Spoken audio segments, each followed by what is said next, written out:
क्या कर रहे हो बेटा? सिगरेट पी रहा हूँ। क्या उम्र है आपकी? बस 15 साल। दिन में कितना सिगरेट पीते हो? जितने की चोरी कर सकूँ उतना सिगरेट पी लेता हूँ। आपको पता है सिगरेट पीने से आपकी जान जा सकती है, ऊपर से आप चोरी भी करते हो।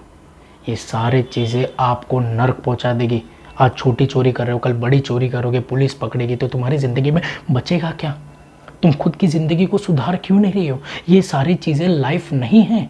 अपने लाइफ को एक वैल्यू दो, अच्छा इंसान बनो, कुछ ऐसा करो कि माँ बाप को तुम पे प्राउड फील होए, लोग तुम्हारे बारे में अच्छा बोले एंड तुम एक अच्छा प्योर इंसान बन के दिखाओ, हेल्दी रहो। ये सारी चीज़ें तुम्हारी जान ले सकती है, ठीक है? वो सड़ी की अपना काम करना। लवंडा एकदम देना फिर। हेलो गाइस एंड गर्ल्स, मैं सूरज कुमार और मैंने देखी मराठी फिल्म जिसका नाम है Jhund, starring Amitabh Bachchan, directed by Nagraj Manjule. अब आप लोग बोलेंगे भाई तू मराठी फिल्म क्यों बोल रहा है, ये तो बॉलीवुड की फिल्म है। अब देखो यार, झुंड फिल्म के मेकर्स में आधा से ज़्यादा लोग मराठी इंडस्ट्री से ही बिलोंग करते हैं एंड हमारे लेजेंड अमिताभ बच्चन जी इस फिल्म का हिस्सा है। तो भी मैं इस फिल्म को एक मराठी फिल्म ही बोलूँगा। मैं आप लोग को बताता हूँ क्यों। अब देखो, ये एक बायोपिक फिल्म है जो कि बेस्ड है विजय बरसे जी पे। एंड जब मैं ये फिल्म को देखने बैठा तो मुझे ये महसूस हुआ कि यार ये बायोपिक से भी बढ़कर और बहुत ही अलग और यूनिक फिल्म है। मैं आप लोगों को बताता हूँ क्यों। आप लोगों ने बहुत स्पोर्ट्स ड्रामा फिल्म देखे रहेंगे जो कि बायोपिक भी रहती है एंड बहुत सारे ऐसे ऐसे फिल्म रहते हैं जिसमें आपने देखा रहेगा कि अगर वो स्पोर्ट्स बेस्ड फिल्म है तो स्पोर्ट्स को वो लेवल दिया है, वो वैल्यू दिया है पूरे फिल्म के स्टार्टिंग टू लेके एंड तक। लेकिन यहां पर भी वैल्यू दिया है, लेकिन ये फिल्म सिर्फ स्पोर्ट्स तक ही नहीं रहता है। ये फिल्म में एक अंदरूनी रियलिटी दिखाती है, इतनी अंदरूनी रियलिटी दिखाती है, अरे रे रे रे, उस बारीकी को अगर आप समझ लोगे ना, मतलब आपने पूरे फिल्म को समझ लिया। एंड नागराज मंजुले जो इस फिल्म के राइटर है, डायरेक्टर है, डायलॉग राइटर है, सब कुछ है। भाई साहब, नागराज मंजुले, आपकी ये फिल्म देखकर लोगों का खुशी से मन फुल है एंड थोबड़ा उनका फुल है जो बॉलीवुड के बड़े बड़े फिल्म पाते हैं डायरेक्शन करने को एंड बड़े बड़े एक्टर्स के साथ फिल्म बनाते हैं तो भी कचर पट्टी पैदा कर देते हैं। लेकिन वहां पर आपकी ये फिल्म एक स्लैप है, सबके लिए स्लैप है। What a fantastic film, what a film.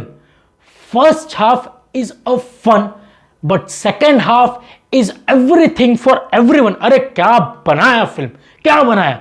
अब जो लोग टपोरी लैंग्वेज के उस स्लैंग से वाकिफ है वो फर्स्ट हाफ को इतना एंजॉय करेंगे कि खड़े होके हंसेंगे, खड़े होके। इतना भारी लिखा है एंड राइटिंग्स एंड डायलॉग्स, अरे कहां से आए हो यार आप लोग। मतलब आप लोगों ने सोच लिया कि अब हम अपनी फिल्म लाए तो सीधा झंडा गाड़ेंगे एंड आप लोगों ने गाड़ दिया। थिएटर में जितने लोग थे ना एंड तक खुश हुए, एंड तक। एंड जिस हिसाब का इस फिल्म का स्क्रीन प्ले थे ना यार, मजा आ गया यार। सच unique, beautiful, fantastic screenplay. अब ऐसे ही फिल्म मैंने देखी थी हिचकी एंड ऐसे बहुत सारे फिल्म थे मैंने जो देखी थी, लेकिन ये फिर भी उनमें से काफी अलग लगती है फिल्म। एंड दूसरी खास बात, जो डायलॉग्स है जो बीच बीच में फुट के आते हैं ना, वो आपके सीधा चेहरे पे मुस्कान डाल के चले जाते हैं, सीधा का सीधा। एंड परफॉर्मेंस यहां पर to be very honest, Amitabh ji का काम as usual, rocking, okay, simple, बढ़िया। लेकिन जो बाकी के आर्टिस्टों का काम था ना, वो काम नहीं था, काम तमाम था यार। इतनी प्योरिटी के साथ काम किया यार। जिसने भी इनका कास्टिंग किया है ना, उनको पहले ना सोने का माला पहनाओ और बोलो कि भाई तू बेच के खा जा, क्योंकि भाई तुमने सीधा बजा दिया है बाजा, क्योंकि फिल्म निकल कर आई है टोटल राजा। अरे क्या मजा आया फिल्म देखने को, क्या मजा आया। हर एक ऑडियंस इतना एंजॉय करेगा इस फिल्म को, इतना एंजॉय करेगा एंड एंड में इमोशनल भी हो जाएगा अगर आप उस चीज को कनेक्ट कर लिया, अगर आप उस चीज को पकड़ लिए तो। एंड हम लोग तो जानते ही हैं, हम लोग इस चीज में देखे भी है, रहे भी है, तो हम लोग इस चीज से वाकिफ भी है। जो डिटेलिंग पकड़ी है ना, जो डिटेलिंग दिखाई है ना, इसको बोलते हैं direction level, which is pure masterpiece. Nagraj Manjule sixer, it's a sixer man, sixer. क्या बनाया फिल्म, क्या बनाया।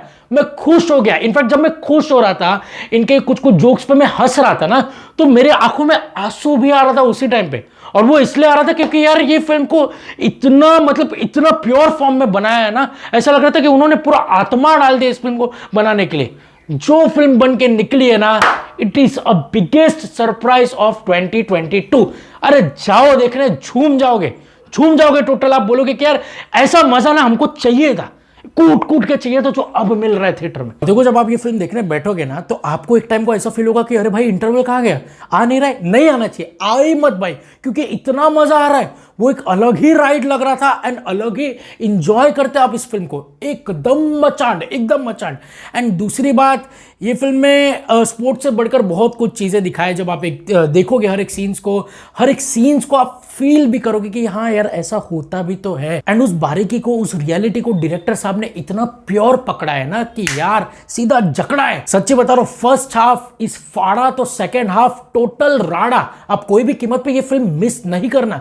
एंड देखो यार, मैं जब इस फिल्म को पूरा कंप्लीट किया तो मैं एक ही चीज सोच रहा था कि यार एक्चुअली में तो रियल में भी तो ऐसा होते ही है। अब देखो ना, लोग अगर एक दूसरे अनजान लोगों को देखते भी तो वो लोग जज करते ही है ना कि अरे ये ऐसा है, मतलब है कैसा होगा, अरे इसकी लायकी है क्या, अरे इसकी औकात है क्या, अरे ये तो चूतिया होगा, अरे ये क्या है मेरे सामने, ऐसा लोग बोलते भी है ना। लेकिन लोगों को कभी पता ही नहीं कि सामने वाला किस चीज़ से डील कर रहा है, सामने वाला क्या कर सकता है या सामने वाला कैसा है, ये कोई नहीं जानता। ये सिर्फ सामने वाला ही जान सकता है कि वो कैसा है। एंड हम क्या करते हैं, हम कभी हल्के में लेते, लेकिन नहीं भाई, ऐसा बिल्कुल नहीं होना चाहिए। क्या है, आज हमारा समय आया है तो कल उनका भी समय आएगा। फिलहाल अगर उनका समय बुरा आया तो कल समय अच्छा भी आएगा, लेकिन समय आएगा भी तो ज़रूर ना। तो भाई कोई चूतिया नहीं होता, कोई कमज़ोर नहीं होता। एंड जज का तो खेल तो ये भाई, ये सब यहीं से शुरू होते, इनके यहाँ से ही शुरू होते कि भाई ये मेरे सामने क्या है, ये कौन है, ये क्या। अरे भाई ये फिल्म तुम्हारे लिए तमाचा है, तमाचा। एंड कोई भी पानी में नहीं होता है, कोई भी नहीं होता, ये आपको मालूम पड़ेगा जब आप ये फिल्म देखोगे। एंड ये चीज़ तो चलो हालांकि सभी को मालूम है, लेकिन इस फिल्म ने जिस लेवल पे दिखाया है, मज़ा आ गया यार। एंड स्टाइलिश एंडिंग होती है, एकदम स्टाइलिश एंडिंग होती है। आपको लगा कि अभी मैचेस हो गए, यहाँ जा रहे तो ये होगा, ऐसा कुछ नहीं भाई, कुछ नहीं। इनको जो दिखाना था वो दिखा दिए, वो टोटल दिखा दिए। सो ओवरऑल झुंड is a fantastic brilliant film जिसको आप कोई भी कीमत पे मिस नहीं कर सकते। मजा तो डबल कर सकते। एंड अपने फैमिली को लेके जाओ भाई, फैमिली को लेके जाओ। एंड नागराज मंजुले साहब को तो भाई सैल्यूट है, दिल से सैल्यूट है, क्योंकि अब मैं ऐसा मानता हूं कि सैराट के बाद नागराज मंजुले वापस से मराठी इंडस्ट्री में झंडा गाड़ दिए इस फिल्म के साथ। एंड उन्होंने नाम रोशन कर दिया सबका। दिल से salute to the each and every one of Jhund makers. सारे लोगों को मेरा सलाम है, क्या काम किया है। इनके कास्ट का काम सच में आपको दीवाना बना देगा। आप एक एक को पकड़ के फोटो लोगे अगर ये लोग सामने आ जाएंगे, इतना प्यारा काम किया इन्होंने। सो मैं इस फिल्म को दूंगा 4 आउट ऑफ 5 स्टार। एंड अगर आप लोगों ने अभी भी मिस किया तो फिर कुछ नहीं देखा आपने सिनेमा का, फिर तो जाकर जरूर देखना ये फिल्म को। मिलता है अगले वीडियो में। Till the good bye, take care, God bless all and please subscribe कर दो यार।